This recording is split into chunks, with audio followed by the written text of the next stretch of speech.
I'm Emily Chang, and this is The Circuit. We're in Miami to meet with Alex Spiro, hotshot lawyer with a bevy of famous clients like Elon Musk, Jay-Z, Megan Thee Stallion, Alec Baldwin, Mr. Beast. He's part lawyer, part dealmaker, part fixer. What you think of Alex Spiro probably depends on what you think of his clients, some of whom are, let's just say, polarizing. With a background in psychology and an instinct for shaping public perception, Spiro has made a name for himself, defending the rich and powerful. He claims to have never lost a case, and that track record has carried him into the highest circles of American wealth and influence. And many see him as capable of delivering more than the typical lawyer can. I wanted to know more about his goals and motivations, the secrets to his success in the courtroom, and what his next move might be. Alex Spiro, please take the stand. We're going to start talking about your journey, then we're going to get into your process, then we're going to try to talk a little bit more about your clients to the extent that you can. What was it like growing up Alex Spiro? I'm not sure, but I had a lot of fun, played sports, ran around, caused trouble. I think I did what most kids did. Were you the kid starting the fights on the playground or ending them? I think maybe both. Tell me about your journey to law school. How did you decide you wanted to be a lawyer? I was a pretty ordinary teenager, played sports, had fun, didn't really know what I wanted to be. And my mom started taking me to volunteer at her hospital that she worked at. And I started getting involved with different patient populations. I enjoyed that work. It was a psychiatric hospital, yeah, right? Yeah. And eventually there, they sort of said, are you going to go to medical school? You don't seem like you want to go to medical school. You should go to law school. Because at that point, I had started to advocate for the kids and started to put my foot forward on things I thought needed to happen. Probably too big for my britches. Or maybe they wanted to get rid of me, I don't know. And they told me there was a test, I could take it. It wasn't too far from the hospital. They printed it out for me. I remember it like it was yesterday. And I went and I took it and I went to law school. I mean, it was literally like that. No lawyers in my family. Did you feel like you found yourself in law school? I think that the hospital actually is where I started to get a sense of who I would be as an adult and my professional life and things. And the law school thing didn't sound crazy to me because I had grown up watching A Few Good Men and My Cousin Vinny repetitively. Oh, My Cousin Vinny, that's such a good one. And so I remember thinking, it'd be pretty cool to be Lieutenant Caffey. Mm-hmm. There was at least something there that triggered it, and they pushed me over the edge. Your first job out of law school was at the Manhattan DA's office. And you cracked a couple of cold murder cases that had been unsolved for years. What did you see that prior lawyers didn't? I had a great mentor at the DA's office, Bill Mahoney. And he taught me by sort of pressure testing the way I thought and how I analyzed things to continuously check myself and rethink things in different ways. And I think pretty early on, I had a unique way of putting together facts and evaluating facts and putting together those puzzle pieces that allowed me to win trials early and solve cases early. What's unique about it? One thing is that I think of things psychologically, why people do what they do, not what happened. And so if I think, well, why is this person doing this? It may then make better sense of the jigsaw pieces. The other thing that I try to do is continuously construct and reconstruct and move the pieces around a little bit. So one of the cases that was sort of unwinnable at the DA's office, I basically cracked by changing the angles by which people said that they were standing that would create a different view of the forensics. And then once I did that, it was sort of like a magic moment where everybody said, holy cow. It didn't happen like everybody's been saying. When you do this and then you go look at the bullets and then you go to the medical examiner, it happened in just a different way that nobody could picture. How did it feel to put the bad guys in jail who'd gotten away with it? In the adversary system and as a young prosecutor, it's exciting, it's enthralling, there's something competitive about it. And I thought I was, and believe still that I was, keeping the streets safe and doing right, always. It's a good feeling to win a case, to solve a case. That being said, given the way I look at the world and given what I had done before in psychology, I often felt bad. I felt bad with people sitting in prison. I mean, not so much the worst of the worst, but most of the arguments I had with my supervisors at the time were about leniency and psychological intervention and second chances. My understanding is that you were also knocking on doors saying, give me the cases you don't want. There's a sort of a relentlessness to your style. That's true, and it's not a metaphor either. I literally would go office to office and say, I've got nothing to try this week. Does anybody have a case they don't want to try? And I used to try them all. Why? Competitiveness, probably. desire to get better, I found it interesting. And I love being in a courtroom. You're defending people now, mostly, who are often controversial, seem difficult to defend. How do you decide what cases to take now that you have your pick? What cases to take started when I would evaluate social justice and civil rights cases. So people will send me, I get letters from prison, civil rights groups, human rights groups, celebrities, powerful people will send me, hey, will you take this case on? Will you take this issue on? And I realized pretty early on in my career, I need to have some sort of system, at least in my own mind, to siphon through it. So what I kind of look at is, it's a bit of return on time. So is this case something that is going to happen in a location that I can get to easily versus not? Does it play to what I'm good at? Am I going to be in the courtroom? When I took on Pedro Hernandez to push the bail reform issue further, or I took on 21 Savage to release him from ICE custody, those were in the courtroom, every day, full action kind of situations. When people approach me about cases of actual innocence where someone's been sitting in jail for 20 years, those cases are very tricky, and maybe even 5 years later, you don't get a hearing. So you never have that magic moment where you can actually change the scope of the case. And then 3, does it have an impact outside of the case itself? So if I take this case and make my point and win this case, am I setting an example for other cases? Am I changing the law? Am I moving society forward? So that's sort of how I look at that. I think similarly, I've now taken that blueprint and put it on trying to figure out which cases for corporations and individuals I should take otherwise. And at this point, frankly, unless I find it gripping or it's somebody that gets to me through somebody that knows me, I'm not taking lots of cases on. Do you have to believe in your client? Do you have to believe that every client is innocent or justified? I have to believe in my client, and I have to believe in what I'm saying. It doesn't mean I believe in everything that my client does. It doesn't mean I believe my client is innocent in the truest sense of the word necessarily. But it means that the painting I'm going to put forth, what I'm saying, I firmly believe in, or I wouldn't say it. So speaking of minds, you studied biopsychology before law. How do you use that to get into people's heads? Well, I use that when I cross-examine people, to read people and to understand what's motivating them and where they're going to get trapped, and how, if they're trying to lie to me or mislead me or hide from certain things, how to sort of unravel that. And when I'm telling a story, I tell stories that are sort of psychologically based. And when I say that, what I mean is, if somebody's going to say that some minor violation of law, like some, an upgrade, or somebody sends a tweet out or violated some horrific law, they have to ask themselves, well, what was in that person's mind at the time? Were they saying to themselves, I'm about to cross some bright line that subjects myself to prison? Were they really thinking that way? So you're known, a fellow lawyer said, you win unwinnable cases. What are the top 3 moves in the Alex Spiro playbook? Well, nobody can know that, but I mean, the number one rule is that no one should ever know what I'm thinking. Because if anybody knows what I'm thinking, then they will try to pivot around me. And so that is for sure the number one rule. And it's often that not until opening statement or halfway through a cross-examination of a witness does anyone really know what I'm doing. The second thing is, I am intentionally painting a picture as I go forward that does not reveal everything at the start.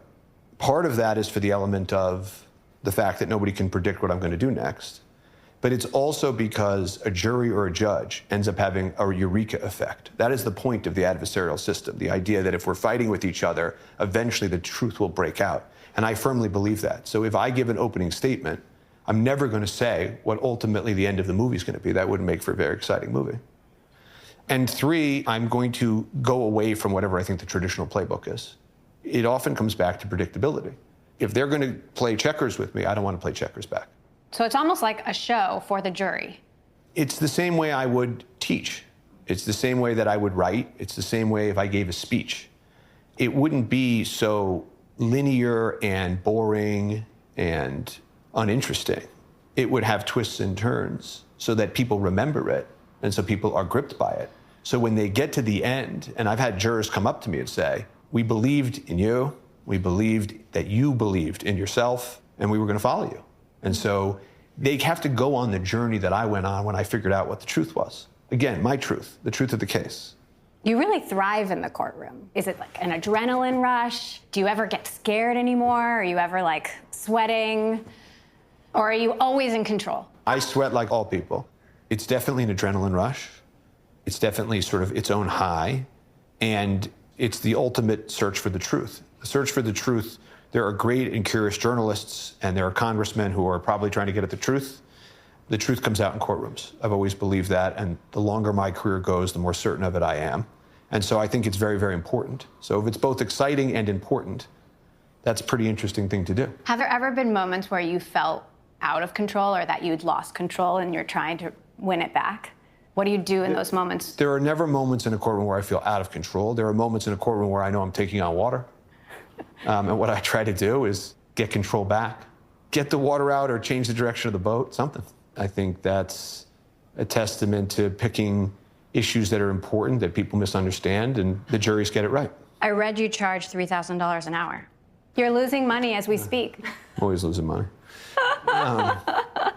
I don't talk about my hourly rate, but if I need more free time, it's getting higher. Moving to your clients, I'd love to hear how you describe some of your top clients in one word. Elon Musk. I didn't think this would be the toughest question of the day, but... In one word? You're speechless. I don't know that I'm speechless, I'm thinking. It's important to get answers to questions right. Groundbreaking. Megan the Stallion. Fearless. Jay-Z. Genius. Mr. Beast. Dynamic. Alec Baldwin. Hysterical. Yes, I agree. The victory you got for Jay-Z seemed like classic you. You got the case dismissed, you're coming back with a defamation suit, you called the accuser's lawyer a 1-800 lawyer. Why were you so aggressive in defending him? Because he was completely innocent, and because I felt that the system was being weaponized in an improper way. And what does that tell you about the system? The system is very broken. It's probably, we spend so much time talking about other things, but it is one of the original problems in this country. It remains to this day. And what you can do, even by winning big cases for prominent people who have resources, is change the system for everybody. Where's that case going? You'll have to wait and see. Elon said at one point he didn't want white shoe lawyers. He wanted hardcore street fighters, that there will be blood. Did that speak to you? Not particularly. But really, what does Elon Musk demand in a lawyer? You are someone who has survived in his inner circle for a long time. How? I, for better or worse, haven't changed that much since I was 10, I don't think. So what he gets with me is what everybody gets with me, which is I fight the right way, but I fight hard. Well, let's talk about that. Everyone thought Elon was screwed when it came to the SEC, and that hasn't happened yet so far. Is that thanks to you? Listen, the folks whose corner I'm in, I think owe some gratitude towards me, sure. I can stand up and protect people, I think, in a unique way, and that goes for everybody that I represent and advise. So the SEC sued Elon again just days before Trump took office. You have said the agency has been engaged in a multi-year harassment campaign against him. What is the status of that case, or this campaign, as you've called it? Well, the case, which, let's be clear, is a pretty ticky-tack technical violation, still pens. I don't think it's going anywhere, but it's pending. Mm-hmm. But what about the campaign? Will the SEC stance on Elon change now that he's playing such a prominent role in the administration? I'm hoping that the stance of the SEC will change because it should change, which is that, we shouldn't be trophy hunting and celebrity hunting, especially as government lawyers. And that is a major concern that I've raised over the years and have been raising a lot lately. The Twitter takeover, that one got real messy. You were in the trenches. What worked? What didn't work? Well, his decision to acquire the company obviously worked. The company is worth more than it was worth then. He is glad he bought it. Elon is very much experimenting as he goes, and that's part of his genius. It may, at moments, look, as you put it, messy, but this is what the great experimenters have always done. It's just that Sir Isaac Newton and Albert Einstein and others were not doing it live on Twitter and for the world to see. You only remember the experiments that worked. You don't remember what it says in their journals, which is that it almost never worked until it worked. What about the method? There was this report that you guys were yelling at each other in a conference room. How does someone like that respond to pushback, especially when it comes to legal advice? How do you set expectations for someone like Elon Musk? My clients are all used to my pushback. Everybody I advise is used to my pushback. I don't know how they take it. They probably curse me out at times, but I think ultimately, when the movie's over, people will be thankful that I told them the truth. The critics say he thinks he's above the law. Does he? No. How do you know? Like, is there a practical response when you're saying, no, we cannot do that? Yeah, whenever I've said, and people often ask me, well, if this world leader or this person or that person, because again, 95% of the people that I've advised over the years, nobody even knows that I have. Mm-hmm. What if that person were going to do something crazy? What if that person had their finger on the nuclear button? What if that person was going to break the law? Could you stop them? I get this question seemingly every day. I have faith that I could. I have faith that none of them would run me over or break the law, and that I have the kind of relationship and hopefully respect that if I flew in and said, don't do something, I think people are going to listen to me. Elon tweeted, if any judge anywhere can block every presidential order everywhere, we do not have democracy. We have tyranny of the judiciary. This is a direct challenge to the legitimacy of the courts. How does that stand in your eyes as a lawyer? It would take a lot of time to go through every tweet. But this one particularly has to do with the law. I'm not so sure it has to do with me. I have my own views on the system being broken. They're not going to be the same as his views and other views. But I respect the system. I'm just trying to change it in my own way. Okay, so how about this? Tapping your inner biopsychologist. What do you think it is about Elon and Trump that they get on together so well? You'd have to ask them. Do you think it could all end in a bad breakup? I think they'll be fine. You have had such an unprecedented seat to this moment in business and politics. What have you learned from this vantage point? Well, I've learned that my initial instinct to stay away from politics was a wise one, even when I was 25 and thought, geez Louise, I would never go near that. Because it does infect and distort things in a pretty impactful way. I mean, I always have been able to, no matter what the media sensationalization is of something or how out of favor somebody is, be able to pull everybody back to reality and facts and just bring everybody back to a courtroom, tell the truth, do the right thing, and convince the world that I'm right. Politics is seemingly the fifth rail, and I'm watching it infect the search for truth on all sides. It's not taking a side here. And I'm sort of waiting to see if I'm going to be able to cut through that level of political chaos. Well, on that note, is your role evolving as Elon spending more time in Washington? Do you have any interest in getting involved with Doge? My role is going to be the same, always, okay? Which is I'm going to take on the issues I want to take on. I'm going to advise the people that I want to advise on the issues I want to advise. And I'm going to move on to doing other things with myself. So how about this? It looks like he's taking a hacksaw to the federal government. It looks like Twitter Takeover 2.0, but the stakes are higher. How do you view that from a legal perspective? That's too vague of a question. I don't have a legal opinion on sort of the generality of this. I will say that he has been successful in every business venture he's ever done with unprecedented success in human history. I try to not watch the day-to-day, hour-by-hour reporting on the chaos, or the reporting on the perceived chaos, or the reporting on whatever's motivating the reporting.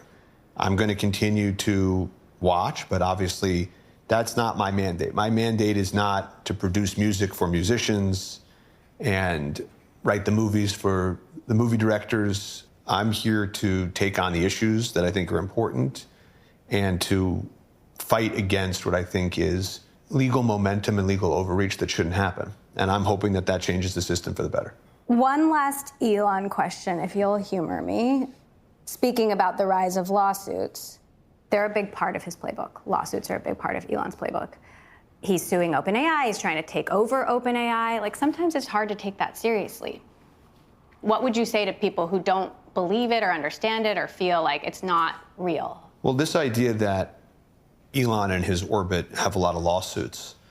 You know, the size of his entire empire is a nation state. It is bigger than most countries. It is more complicated than many. And so it's inevitable that it leads to lots of litigation. I'm sure that the percentage of cases against Elon and his companies versus the ones they start is something in the order of 98% to 2%. You got to remember that. And third is he's just not going to back down if he thinks he's right. That's just the bottom line. How much are you two still working together? What's your relationship status? Elon and I work closely together. Okay. You're a lawyer, you're a sworn officer of the court. How do you toe the line when it comes to pushing the boundaries on legal theories? Easily, which is that I don't ever argue something or say something in court that I don't believe to be true and supported by the facts and the law. But I'm also not afraid to make a creative argument or tell the truth when it's otherwise unpopular. Exactly. Let's talk about the creativity. Tell me about that process. Like, I know you do a lot of research. You're on the front lines. You're reading stuff that maybe other big-time lawyers wouldn't read, or they have their team do it. You're very in the details, in the weeds, aren't you? Yes. And all I can say is I'm an idea minute kind of person once I'm getting sort of in my creative environment, and that is trying cases is my creative environment. And so I'm trying to come up with creative ideas, and a lot of them don't work. The only ones everybody sees become public are the ones that are legal, ethical, factually accurate and proper, and that I think are going to win. And so on the cutting board, if I say, well, what if I did this or what if I did that? If it's not allowed, not supported by the law, not proper, it's not going to come out. You also represent Mayor Eric Adams. Was that creative? I think everything that I do has a touch of creativity. I'm not just following some playbook. I think the fact that they tried to run him out of town and take him down for this stupid case, I think my ability to stand my ground and stand my ground for him is forceful, whether creative or not. There was a public outcry in response to the result there. Mass resignations, people who say they've lost faith in the justice system. What's your response to the response? Well, when you say mass resignations... Lawyers resigned. Yeah, lawyers resigned. Yes, the small group of lawyers that were involved in this case effectively decided together to resign, right? And I don't begrudge them their resignations. I also don't take much from it. But they resigned in a blaze of glory. I mean, there was quite a letter to accompany the resignations. They may think or have intended to resign in a blaze of glory. I don't see it that way. I frankly would have resigned by just simply saying, I'm not going to dismiss this case. That actions speak louder than goodbye letter words. But it's their prerogative to resign how they wanted to resign within the bounds of the law, which is another problem that they're going to have.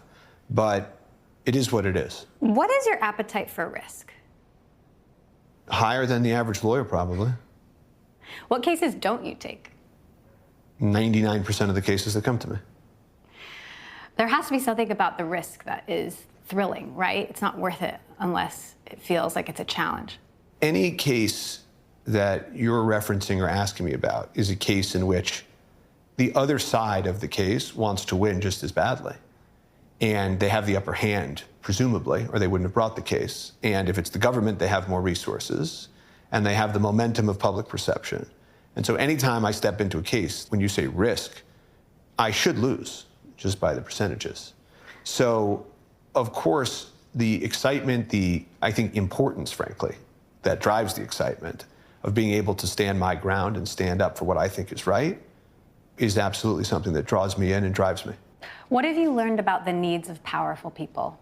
I think people are people. The people that are, as you call them, powerful, that are going through more things or more complicated things because of media attention, politics, the complications of their businesses. It's just that the problems get more complicated.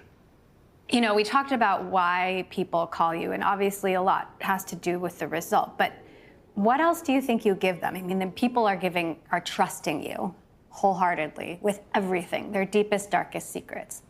What do you offer? Is it complete discretion? I think people trust me because they know that I will keep their confidences, and they trust me to protect them because they know that I will protect them. And I think that people know that I'll give them what I think is the correct judgment, whether it's unpopular or not. So if they come to me and they say, we want to go down road number one, and I say that's a bad idea, they know I'll say it's a bad idea. They know I won't just tell them what they want to hear. Yeah. You're flying close to the sun, like all the time. How hot does it get up there? I don't think I'm that close. You're pretty close.